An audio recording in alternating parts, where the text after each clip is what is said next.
গতকালের আমার একটা বক্তব্যে বসুন্ধরার মিডিয়া খুব ব্যারাজ হয়েছে। আমি ভয় পাই না, আমি বলবো, আমি আবার বলবো, আমি বলতেই থাকবো। আমার বলা আপনি থামাইতে পারবেন না। আমাকে শত্রু জ্ঞান করে লাভ নাই। আপনারা বাংলাদেশ পন্থী হন। আমিও যদি দুর্নীতি করি, আমিও যদি অন্যায় করি, আমার বিপক্ষে আপনি আপনার কলম চালান। আপনার দ্বিমত প্রকাশের স্বাধীনতার জন্য আমি আপনার পক্ষে থাকবো। আজকে দেখলাম বসুন্ধরার মিডিয়ার পক্ষে একজন সাংবাদিক বিবৃতি দিয়েছে, ঠিক এবং একই ধরনের বিবৃতি ৩ আগস্ট হাসিনার পক্ষে বসুন্ধরার মালিক যেভাবে বিবৃতি দিয়েছিল। এই বিবৃতি আমাদের জানা, এই বিবৃতি আমাদের জানা গুমের পক্ষে, হত্যার পক্ষে, লুণ্ঠনের পক্ষে, পুত্তলির পক্ষে। আপনারা গত 15 বছর আপনারা এইভাবে বিবৃতি দিয়েছেন। এনসিপির প্রোগ্রামে আসলে নাকি কারা ভয় দেখায়? এনসিপির প্রোগ্রামে যদি আসেন, এনসিপিতে যদি যোগ দেন, তাহলে নাকি আপনাদেরকে বলা হয় কি লাভ, কয়দিন পর তো আমরাই সরকারে আসবো। আমাদের এনসিপির কোন নেতা কর্মীর গায়ে, এনসিপির কোন নেতা কর্মীকে যদি ভয় দেখানো হয়, আমরা স্পষ্ট করে বলছি এনসিপির নেতা কর্মী রাস্তায় আছে বলে আমরা হচ্ছি নেতা।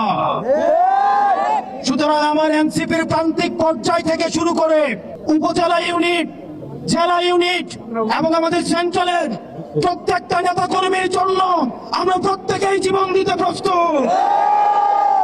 আপনারা নির্ভয়ে কাজ করুন। যদি কোনো ভয়ভীতি দেখানো হয় সেটা আমাদেরকে জানাবেন। শুধু ঢাকা থেকে আসতে ততক্ষণ সময়। প্রত্যেকটি রাজনৈতিক দলের এই সিরাজগঞ্জের মাটিতে ফ্যাসিবাদ বিরোধী রাজনৈতিক দলগুলো সহ অবস্থান নিশ্চিত করতে হবে। কোন রাজনৈতিক দলের সাথে বিবাদাসুলভ আচরণ করবেন না। আমরা শুনতে পাচ্ছি ডিসি অফিসগুলো, এসপি অফিসগুলো অনেক বিশেষ রাজনৈতিক দলের দলীয় কার্যালয়ে পরিণত হচ্ছে। ডিসিএসপিদের কল্যাণের জন্যই বলবো, আপনারা বাংলাদেশ পন্থী ডিসিএসপি হন, আপনারা জনগণ পন্থী ডিসিএসপি হন। এবং দিন শেষে ক্ষমতার উৎস হচ্ছে জনতা। কোন রাজনৈতিক দল যখন পতন শুরু হয় আপনাদেরকে বাঁচাতে আসবে না।